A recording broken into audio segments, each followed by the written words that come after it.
Cannes film festival के red carpet पर walk करेंगी दीपिका। AR रहमान, अक्षय कुमार सहित कई बॉलीवुड हस्तियां भी होंगी शामिल। 11 साल बाद बड़े पर्दे पर वापसी करेंगी अभिनेता शर्मिला टैगोर। गुलमोहर फिल्म में आएंगी नजर।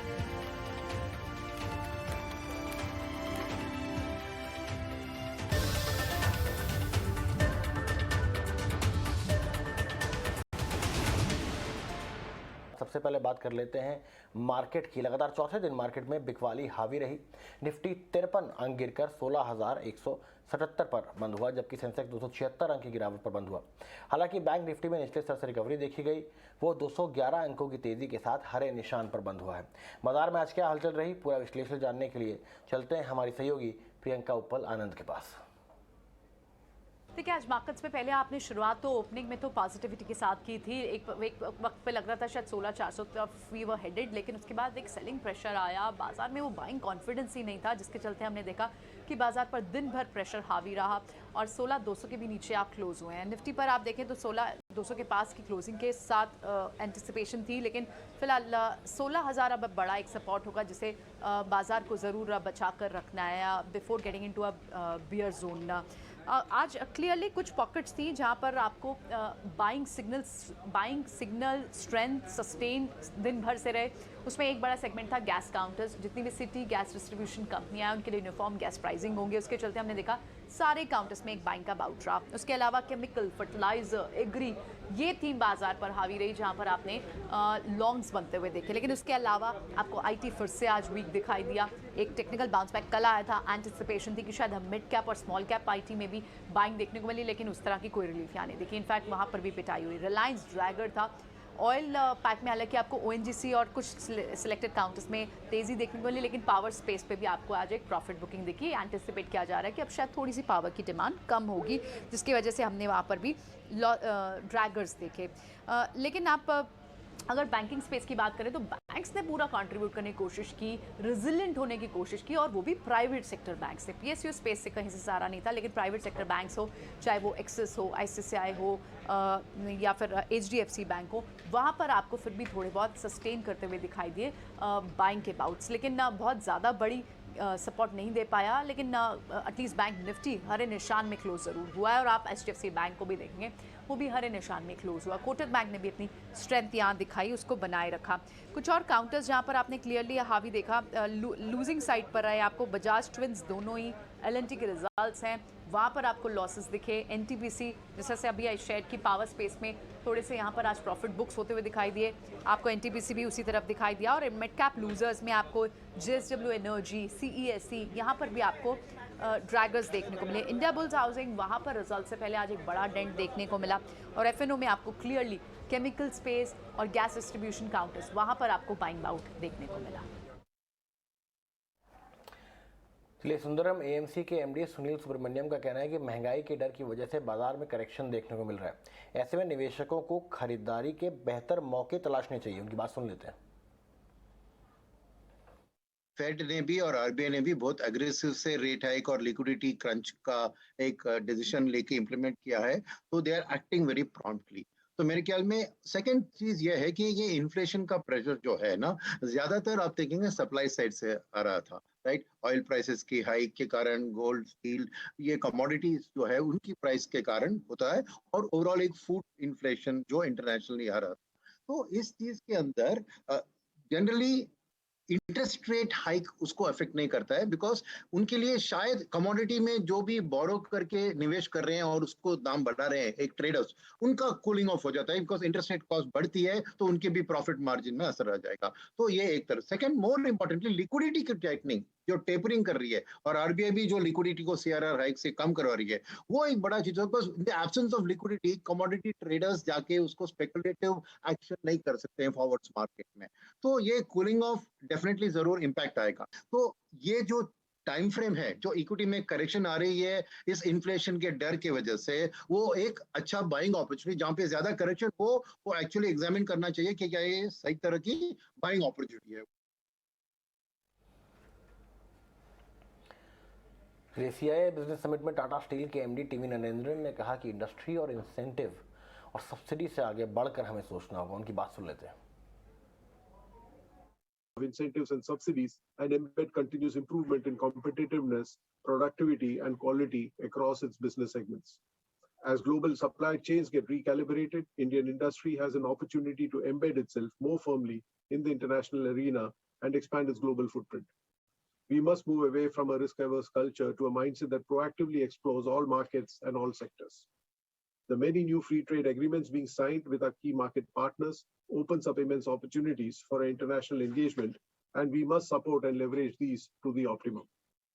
Industry must shift to focus on building competitiveness through workforce skilling, innovation, quality, and sustainability. India also has one of the finest technologically skilled manpower reservoirs in the world, and we've also achieved the milestone of 100 unicorns just a short while ago. DCII business summit में ही hero MotoCorp के MD Pawan Munjal ने कहा कि green hydrogen और green mobility पर focus रहेगा. Are setting targets of 50% share of EVs by 2030. The industry comprises of several sub-segments such as manufacturers, dealers, battery producers, charging stations, and financial organizations. With electric mobility becoming an integral part of the battle against climate change, Indian companies must take a strong position in accessing global markets. This will mean a robust engagement in meeting the stringent standards and norms that many countries are setting. Indian industry has shown that it is capable of meeting high standards, and in fact, it should become a leader in the industry. Another dimension for sustainability is plastic waste management in the natural urban environment. It is estimated that by 2050, greenhouse gas emissions from plastic waste would take up more than 10% of the carbon budget. The India Plastics Pact brings together companies to work on plastic use, disposal, and management and design and R&D to reduce plastic waste. अब ये जो खबर हम बताने जा रहे हैं वो हवाई यात्रियों को डराने वाली है, क्योंकि अगर आपको ये पता चले कि जिस फ्लाइट में आप बैठ कर आए हैं उसका पायलट नशे में था तो शायद आपको यकीन नहीं होगा, लेकिन ऐसा हुआ है। डीजीसीए ने ऐसे 9 पायलट को सस्पेंड किया है, जिसमें से 2 पायलट ऐसे भी हैं जो दोबारा अल्कोहल टेस्ट में फेल हुए हैं। इस पर ज़्यादा जानकारी दे रहे हैं मेरे साथ समीर दीक्षित। समीर, ये मामला क्या है पूरा बताएं, और ये टेस्टिंग किस तरीके से होती है, क्योंकि जो खबर है थोड़ा सा आपको घबराने वाली है।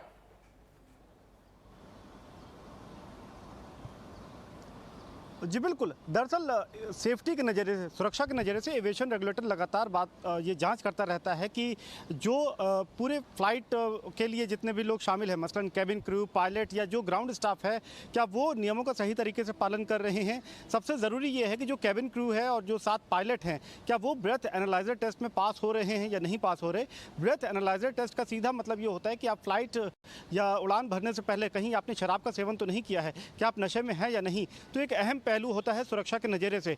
तो ये एक चौंकाने वाली बात सामने आई है जो कि पिछले दिसंबर 25, 2021 से लेकर के जनवरी में जो सिर्फ इस 1.5-2 महीने की मियाद में उन्होंने जो जांच करी, उसमें पाया कि 3 कैबिन क्रू और साथ ही 1 पायलट वो अलग अलग एयरलाइंस के जो थे वो कहीं ना कहीं नशे की हालत में थे, यानी कि वो ब्रेथ एनालाइजर टेस्ट में वो फेल थे। नशे की हालत से सीधा मतलब ये होता है कि वो ब्रेथ एनालाइजर टेस्ट में वो फेल थे, जो कि एक बड़ी चूक होती है, लापरवाही मानी जाती है। और सिर्फ कैबिन क्रू या पायलट ही नहीं, बल्कि ग्राउंड स्टाफ में जो ग्राउंड हैंडलिंग में जो लोग शामिल होते हैं, तो दर्जन भर से ज़्यादा ऐसे लोग भी जनवरी और फरवरी महीने के बीच में वो ब्रेथ एनालाइजर टेस्ट में फेल हुए हैं, और जिसके लिए डीजीसीए यानी कि एविएशन रेगुलेटर ने कार्रवाई की है। लेकिन गंभीर बात यह कि अगर आप बड़े पैमाने पर इन आंकड़ों को देखेंगे, यानी कि अगर पिछले 3 से 4 साल का आंकड़ा देखेंगे, तो कैबिन क्रू या पायलट का ब्रेथ एनालाइजर टेस्ट में फेल होना, ये आंकड़े 150 से 200 तक है, जो एक गंभीर मामला माना जाता है।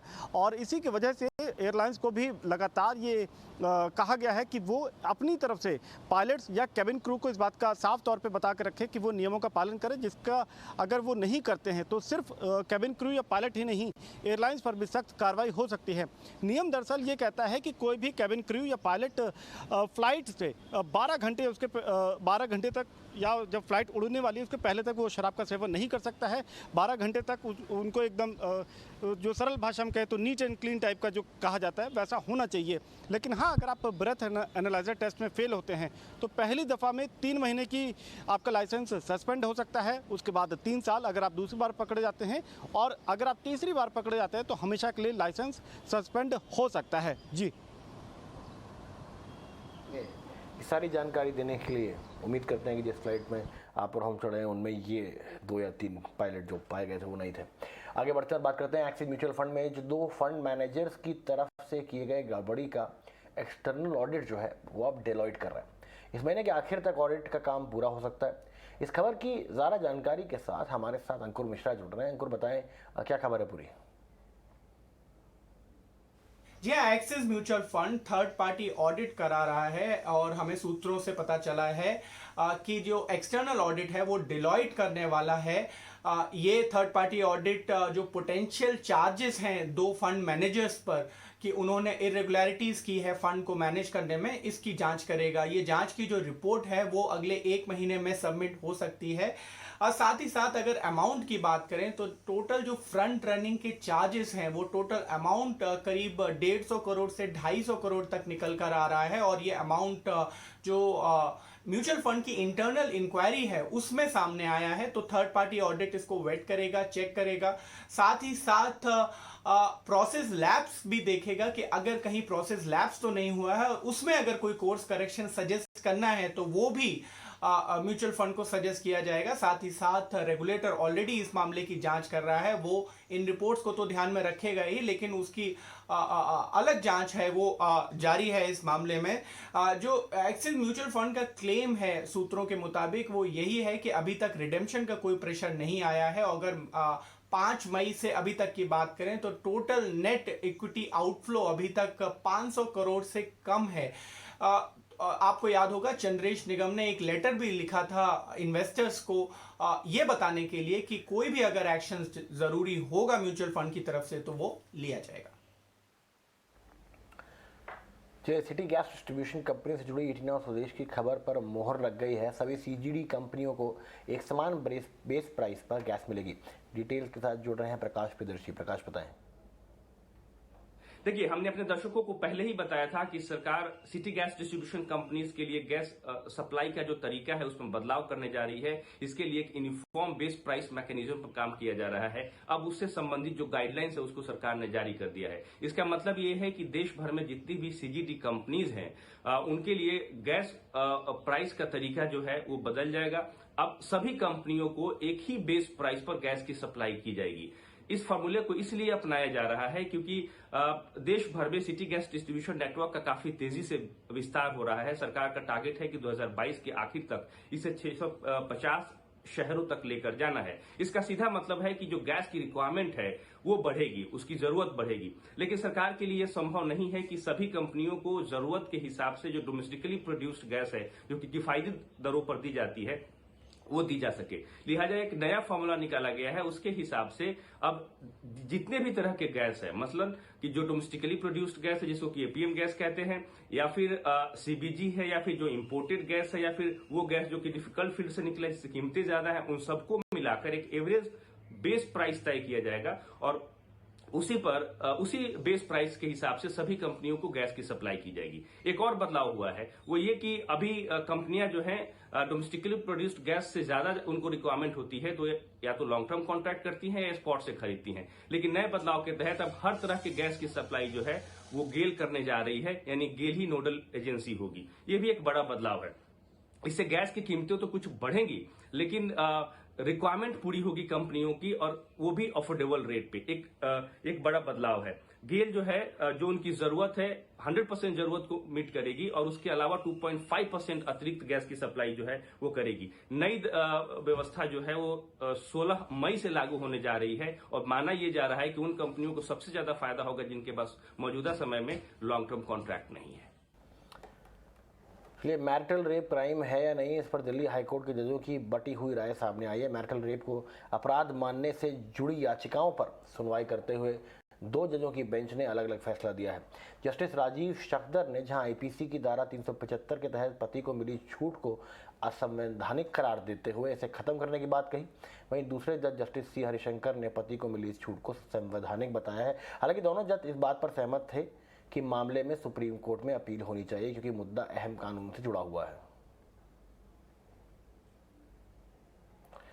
चलिए, महाराष्ट्र में कोरोना के बढ़ते मामलों पर राज्य के स्वास्थ्य मंत्री ने कहा है कि फिलहाल कोई जिक्र करने की बात नहीं है। उन्होंने कहा कि नए मामले सामने आ रहे हैं लेकिन वो इतनी तेजी से नहीं आ रहे हैं जो परेशानी बढ़ाए। देखिए, महाराष्ट्र में जिस तरह से केसेस बढ़ने की गति है वो मुझे इतनी चिंताजनक कोई लग नहीं रही है। निश्चित तौर पर थोड़े बहुत केसेस बढ़ रहे हैं, उसके ऊपर हम नज़र रखे हुए हैं और हमारी अभी जो काउंसिल ऑफ मिनिस्टर्स की मीटिंग हुई उसमें भी जो मुझे बताया गया, वहाँ के जो दिल्ली के हेल्थ मिनिस्टर थे, पंजाब के थे, यूपी के थे, तो वहाँ पर केसेस ज़रूर थोड़ी बहुत बढ़ रहे हैं लेकिन बहुत माइल्ड स्वरूप का या माइल्ड तरीके का ये बीमारी है, यानी जो उनको कोई बहुत ज़्यादा हॉस्पिटलाइजेशन नहीं लग रहा है या कोई डेथ रेट नहीं बढ़ा है, तो फ्लू सरी का ये लग रहा है। और जो वेरिएंट्स है वो वेरिएंट्स के बारे में भी कोई नया वेरिएंट आया है ऐसी भी कोई खबर हमारे कान पे नहीं है। चलिए, बात साल के पहले चक्रवाती तूफान आसानी की, जिसने मंगलवार को आंध्र प्रदेश के तटीय इलाकों में असर दिखाना शुरू कर दिया, जिसके बाद मौसम विभाग ने आंध्र प्रदेश के तटीय इलाकों में रेड अलर्ट जारी कर दिया। इस अलर्ट के बाद राज्य में आज होने वाली इंटरमीडिएट की परीक्षाएं टालने के साथ ही विशाखापट्टनम में इंडिगो की सभी फ्लाइट्स कैंसिल कर दी गई हैं। वहीं एयर एशिया ने भी बेंगलोर और दिल्ली से विशाखापट्टनम जाने वाली एक फ्लाइट कैंसिल की है। इस बीच मुख्यमंत्री जगन मोहन रेड्डी ने भी तटीय जिलों के जिलाधिकारियों के साथ वीडियो कॉन्फ्रेंसिंग करके हालात की जानकारी ली। साथ ही सभी अधिकारियों को भी पहले से हाई अलर्ट पर रहने के आदेश दिए गए हैं। चलिए, स्वदेश खबर में इस एडिशन में इतना ही, लेकिन आप कहीं न जाइए, खबरों का सिलसिला लगातार जारी रहेगा और अपना और अपनों का ख्याल रखना है।